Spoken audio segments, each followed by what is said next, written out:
nggak sih kalian mengalami situasi seperti ini? Sebuah acara sekolah mulai terlambat, panitianya panik, perlengkapan juga belum lengkap. Kemudian akhirnya semua saling menyalahkan.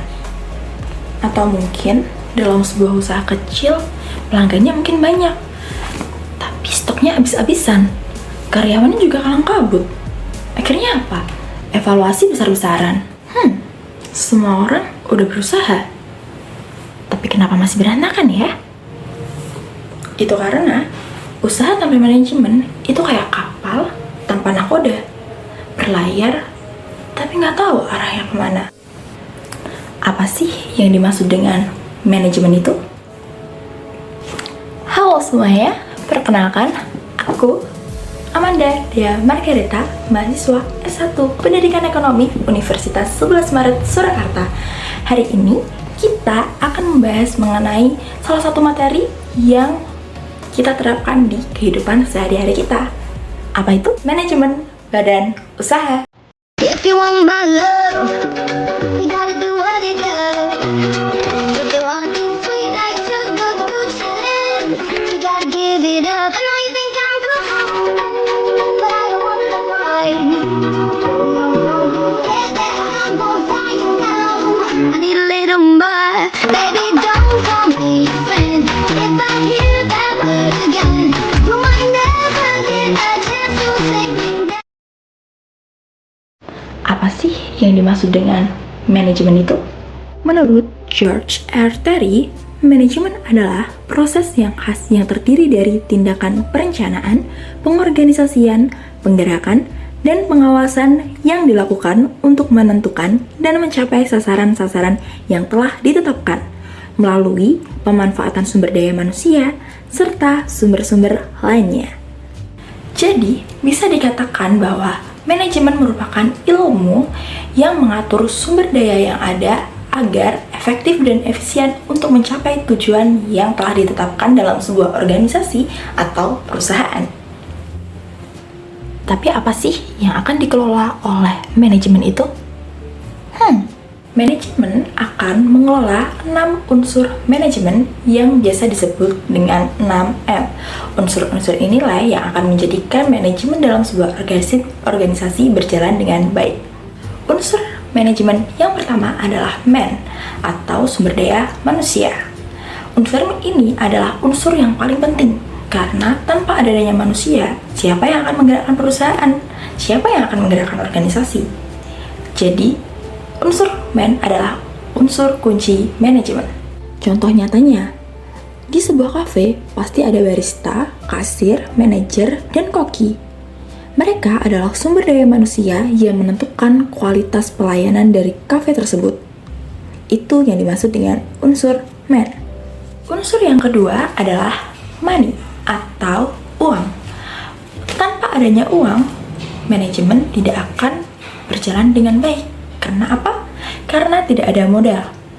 Jadi, unsur money ini digunakan seperti satu, menggaji karyawan, yang kedua adalah membeli bahan baku, yang ketiga adalah melakukan promosi, maupun kegiatan-kegiatan operasional lainnya yang membutuhkan modal atau contoh nyatanya, sebuah UMKM kuliner butuh modal awal untuk membeli peralatan dapur, bahan baku, dan sewa tempat. Unsur manajemen yang ketiga adalah materials atau bahan baku.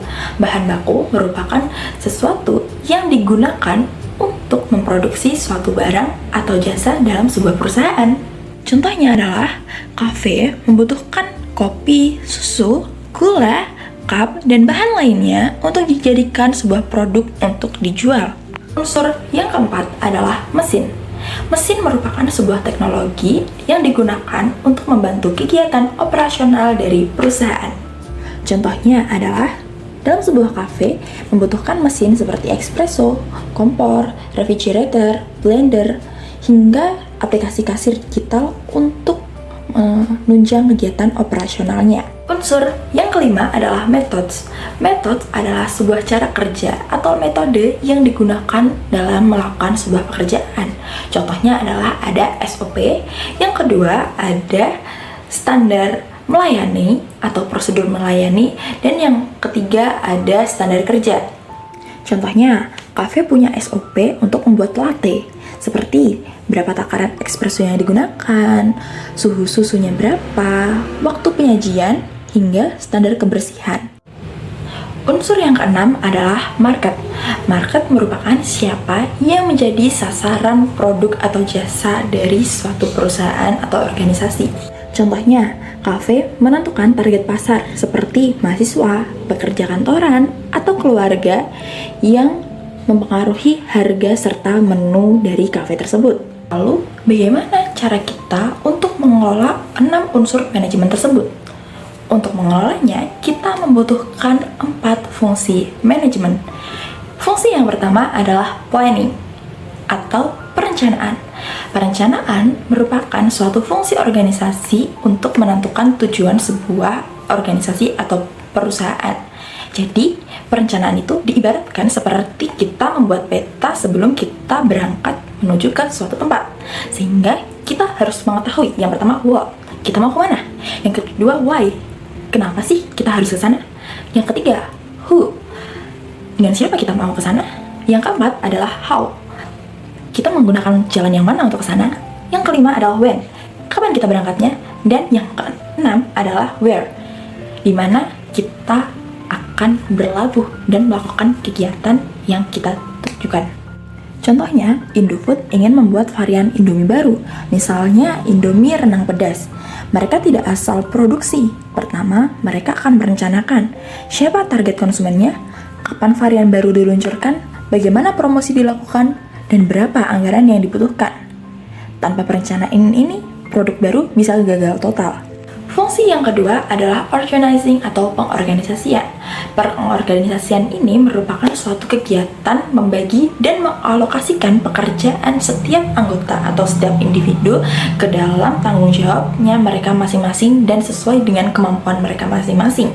Contohnya, Indofood membagi pekerjaan menjadi ada tim riset, rasa baru, tim produksi, tim pemasaran, tim distribusi, dan tim keuangan. Fungsi yang ketiga adalah executing atau pelaksanaan. Fungsi ini sangat identik dengan kepemimpinan atau leadership. Pemimpin akan menggerakkan seluruh anggotanya atau timnya untuk melaksanakan tugas yang telah dibagi pada fungsi organizing sebelumnya. Contohnya, supervisor pada pabrik Indomie memberikan pengarahan sebelum pekerjaan dimulai. Seperti tim A harus cek kualitas tepung, tim B harus cek suhu pengeringan mie, dan tim C harus cek kemasan. Pemimpin harus bisa memotivasi, mengarahkan, dan menyelesaikan masalah yang muncul di lapangan. Fungsi yang keempat atau fungsi terakhir adalah controlling, atau bisa disebut sebagai fungsi pengawasan. Fungsi ini merupakan suatu kegiatan yang berhubungan dengan mengendalikan atau mengawasi pekerjaan yang telah dilakukan dalam fungsi sebelumnya, yaitu fungsi pelaksanaan, untuk melakukan tindakan sehingga nantinya kita dapat mengevaluasi atau melakukan revisi kegiatan ketika sebuah pekerjaan itu telah selesai dilaksanakan. Contohnya, kalau ternyata hasil produksi hari ini lebih sedikit daripada target yang ingin dicapai, manajer akan mencari tahu penyebabnya. Misalnya, seperti mesinnya bermasalahkah? Atau bahan bakunya telah datang, atau tenaga kerjanya yang kurang. Setelah diketahui penyebab dari masalah tersebut, manajer akan melakukan perbaikan sehingga kesalahan tersebut tidak terulang di kemudian hari. Keempat fungsi manajemen tadi yaitu planning, organizing, executing, dan controlling, atau bisa disingkat sebagai POAC. Itu nanti akan diterapkan dalam berbagai bidang manajemen. Dalam sebuah perusahaan ada 4 bidang manajemen utama. Yang pertama adalah manajemen pemasaran. Yang kedua adalah manajemen produksi. Yang ketiga adalah manajemen keuangan. Dan yang keempat adalah manajemen personalia atau sumber daya manusia. Manajemen produksi adalah suatu kegiatan yang dilakukan untuk mengatur jalannya proses produksi yang dilakukan oleh suatu perusahaan. Bagian ini adalah bagian yang mengurus bagaimana produk dibuat dari awal sampai produk tersebut jadi. Yang kedua adalah manajemen pemasaran. Ketika produk sudah jadi, tetapi kalau tidak dikenalkan kepada masyarakat atau konsumen, maka produk tersebut akan susah untuk dijual. Disinilah pemasaran akan bekerja. Manajemen pemasaran adalah kegiatan pengaturan proses penyampaian produk dari produsen kepada konsumen sehingga perusahaan dapat mencapai target laba yang diinginkan. Yang ketiga adalah manajemen keuangan. Ini merupakan bagian yang memastikan perusahaan itu tidak bangkrut. Mereka mengatur pemasukan dan pengeluaran perusahaan. Manajemen keuangan adalah kegiatan pengaturan dalam usaha pencarian dan pemanfaatan dana agar berjalan secara efektif dan efisien dalam sebuah perusahaan, sehingga perusahaan dapat mengetahui keuntungan atau kerugian dalam suatu periode. Yang keempat adalah manajemen personalia. Manajemen personalia merupakan ilmu dan seni mengatur hubungan dan peranan tenaga kerja agar efektif dan efisien untuk membantu terwujudnya tujuan perusahaan dan karyawan. Ini merupakan bagian yang mengurus sumber daya manusia, dalam artian karyawan sebagai aset perusahaan. Selain 4 bidang manajemen tadi, terdapat 3 tingkatan manajemen yang akan melaksanakan fungsi manajemen. 3 tingkatan tersebut antara lain, yang pertama adalah top management. Top management menduduki di tingkat paling atas. Kemudian yang kedua adalah low management. Lower management ini menduduki tingkat yang paling bawah. Dan yang ketiga adalah middle management. Middle management berada di antara top management dan low management. Yang pertama adalah top management. Top management bertanggung jawab atas semua kebijakan, strategi, dan jalannya suatu perusahaan. Dalam kegiatannya, top management akan lebih banyak menggunakan kerja otak daripada kerja fisik. Adapun tugas top management diantaranya yaitu menyusun visi dan misi perusahaan, menyusun kebijakan dan strategi, dan menjalin hubungan dengan pihak luar perusahaan. Contoh dari top management adalah general manager, CEO atau Chief Executive Officer, Presiden Direksi, dan di Dewan Direksi. Yang kedua adalah middle management atau manajemen menengah. Manajemen ini bertanggung jawab terhadap manajemen puncak. Manajemen menengah menggunakan kerja otak dan juga kerja fisik secara seimbang. Tugasnya antara lain mengawasi beberapa unit kerja dan menerapkan rencana yang sudah disusun sebelumnya. Contoh, kepala departemen dan manajemen cabang. Yang terakhir adalah lower management. Lower management adalah tingkatan yang paling bawah dalam suatu organisasi. Dalam kegiatannya, level manajemen ini akan lebih banyak menggunakan kerja fisik dibandingkan dengan kerja otak. Salah satu kegiatan yang dilakukan oleh lower management yaitu melakukan pengambilan keputusan, mengkomunikasikannya secara terencana, memotivasi karyawan secara langsung, dan menetapkan prestasi yang layak diterima oleh karyawan. Contohnya adalah mandor, supervisor, dan kepala seksi. Nah, itu dia pembahasan kita mengenai materi manajemen badan usaha.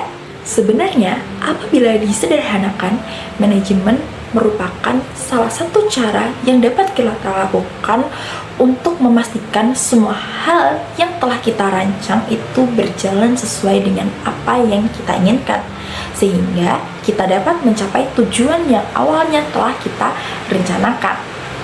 Entah itu dalam perusahaan besar atau tidak, dalam kehidupan keseharian kita. Dengan memahami manajemen, kita dapat bekerja lebih teratur, membuat keputusan dengan lebih tepat, dan juga dapat mencapai tujuan yang kita inginkan. Terima kasih sudah menonton. See you di video selanjutnya.